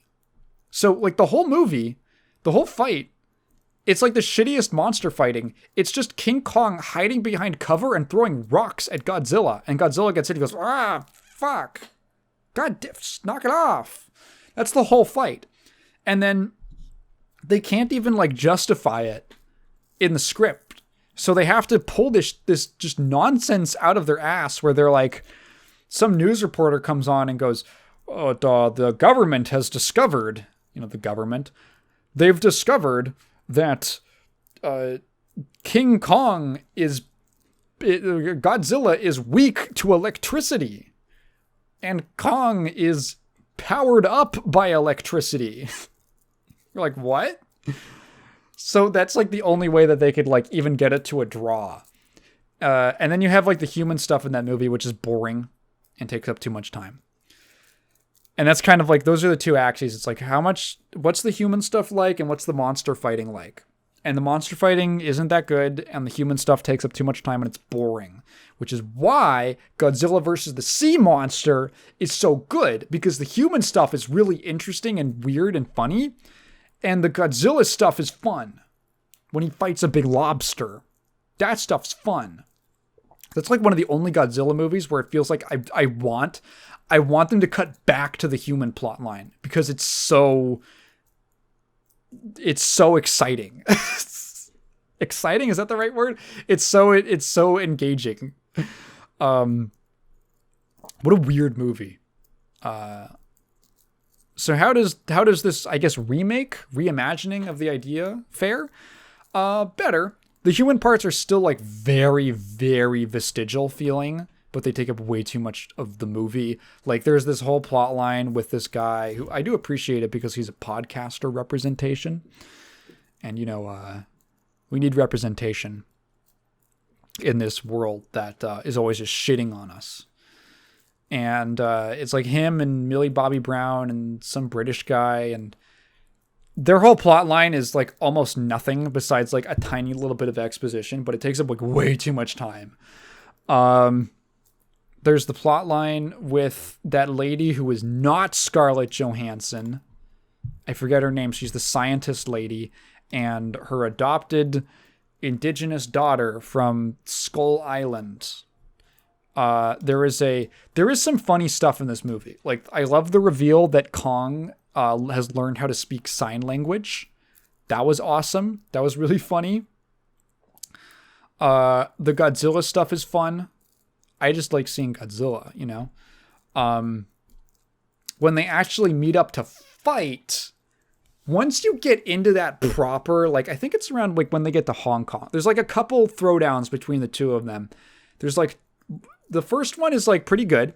And then once they get into Hong Kong, it's like just straight action. And that's when I think the movie really gets good. Like in that third act is really good. Because it's just them fucking each other and every single building around them up. It's, I don't know, it's some fun. It's some good monster fighting. I'm not going to lie. It's some good monster fighting. They do have a reference to something from Godzilla, the original movie, from the original God v. Kong, which is the moment where King Kong shoves a tree down Godzilla's throat. They adapted that into King Kong shoving his like axe handle down Godzilla's throat. But to me, it was very clearly like a callback. And then Mechagodzilla shows up to like force the both of them to fight him, And that's fun. I like Mechagodzilla. This isn't my favorite look for the character. He's a little too skinny. Mechagodzilla should be like a little bulkier, right? But he is a little too skinny, like in the body. And it doesn't make him look quite as powerful as I feel like he should. But it's some good fighting, you know? They both have to team up to stop him, and then they both go their separate ways. So yeah, honestly, a pretty solid movie. You might understand. You might be like, wow, you know, that's not a very deep analysis, but like, level with me for a second. Like, there are people, I think this is so dumb. Like, there are people out there who are like, oh my god, look at this stupid schlock. Oh, I'm so much better than this. Look, buddy, if you go to a movie called Godzilla versus King Kong, and you're expecting some kind of high art, deep thematic film, you're stupider than the movie is. This is about toxic yaoi between a lizard and a gorilla. And nothing's going to change that, okay? They're going to... King Kong is going to make Godzilla throw out his whole shaft, all right? And that's what the movie's about. But yeah, much better job with the actual fight. I know that they were already kind of like planning for this, because they in the previous movies, they were kind of setting up Godzilla's a little smaller, King Kong's a little bigger.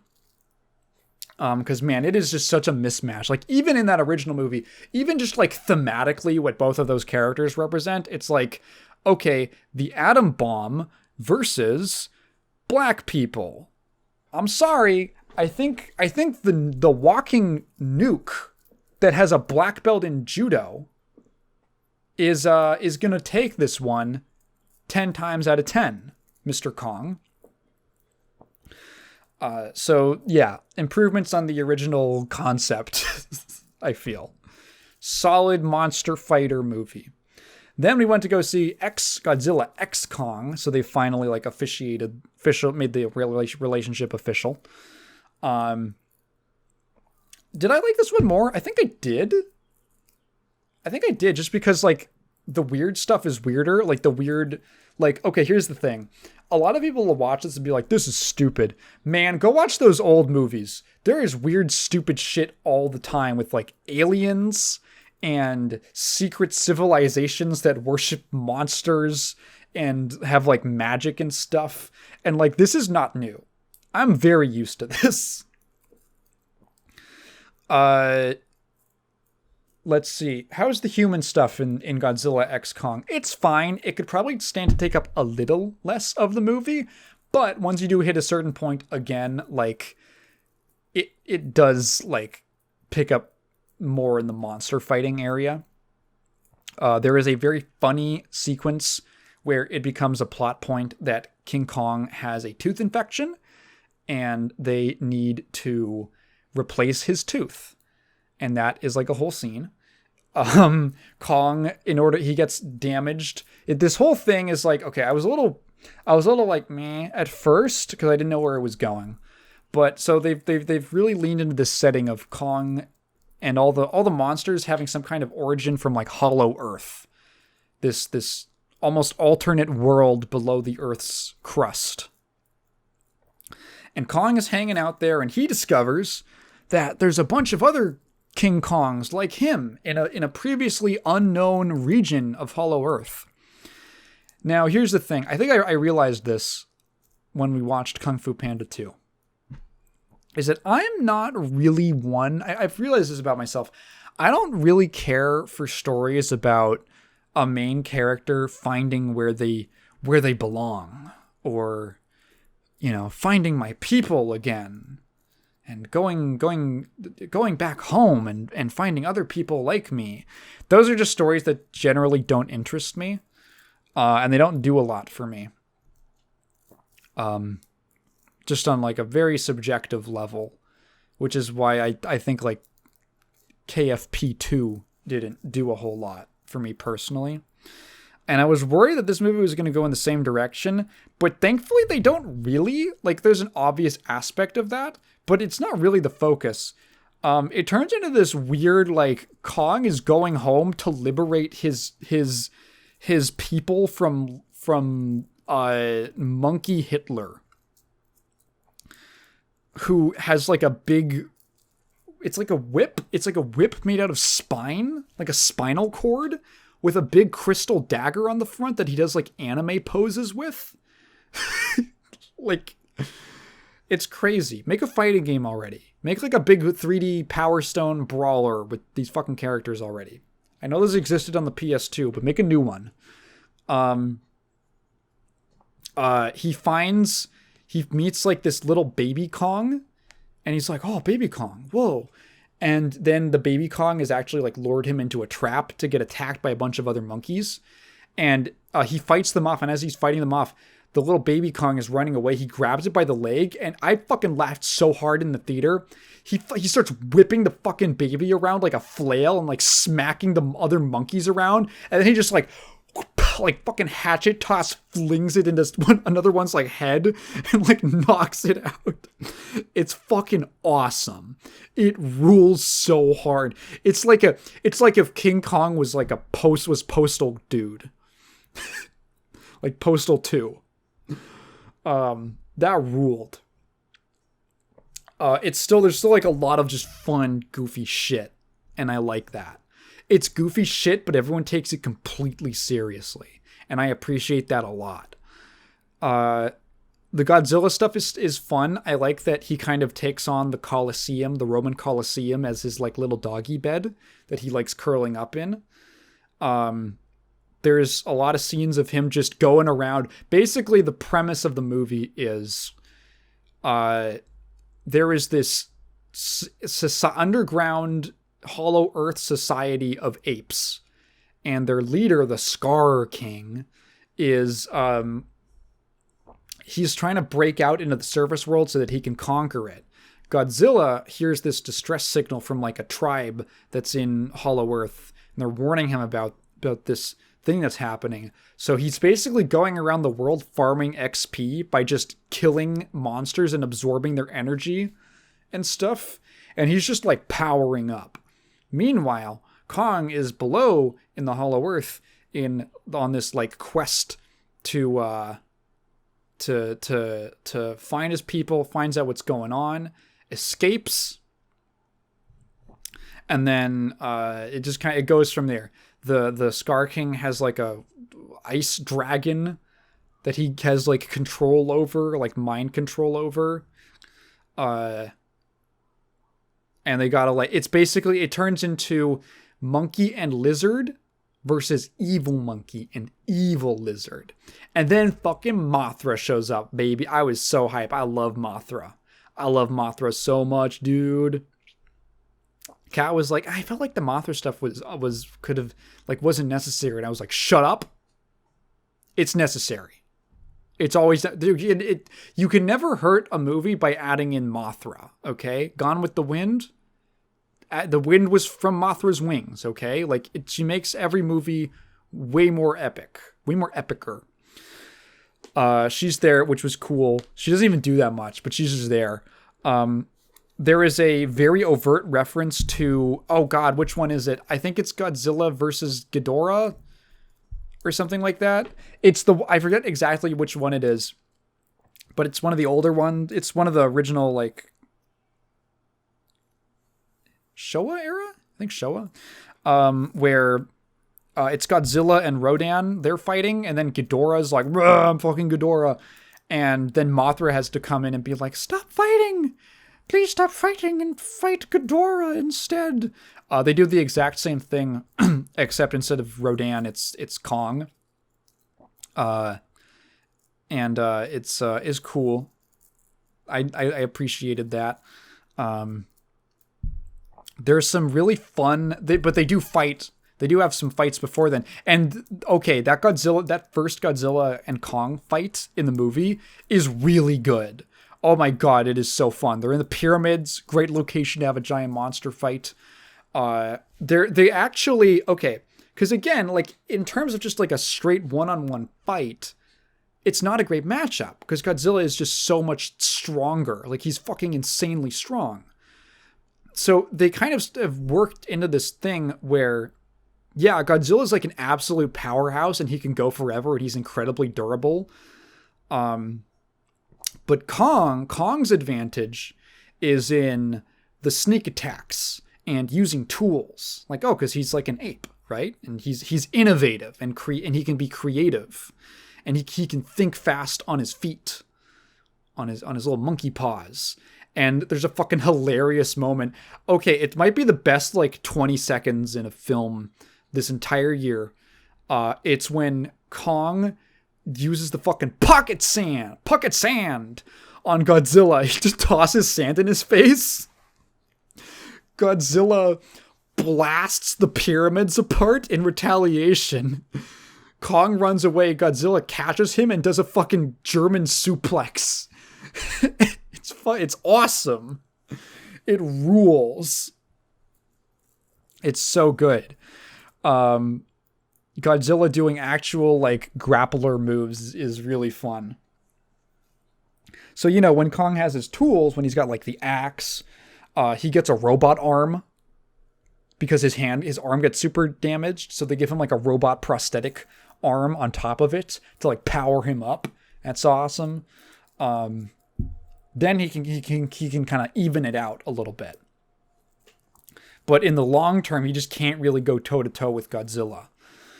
And that's I like that they actually put effort into giving them both advantages and weaknesses in the matchup. And then the fighting at the end is all fun. You know, you just get to watch a bunch of buildings get exploded and people do cool signature moves and stuff like that. And it's a lot of fun, especially like after the halfway mark. So it's also a pretty long movie. No, yeah, I would recommend it if you like these stupid ass giant monster movies. I didn't think that the human stuff was too egregious. I think that some of the characters in this were more likable, at least just a little easier to watch on screen than maybe in the last one. I forget who the guy is. He's like Australian or British or I don't know, man. New Zealand, who knows? He's at least charismatic. I feel like a lot of his dialogue would come up as like really forced, like charismatic guy, but I think the actor does a pretty good job conveying it and being actually charming.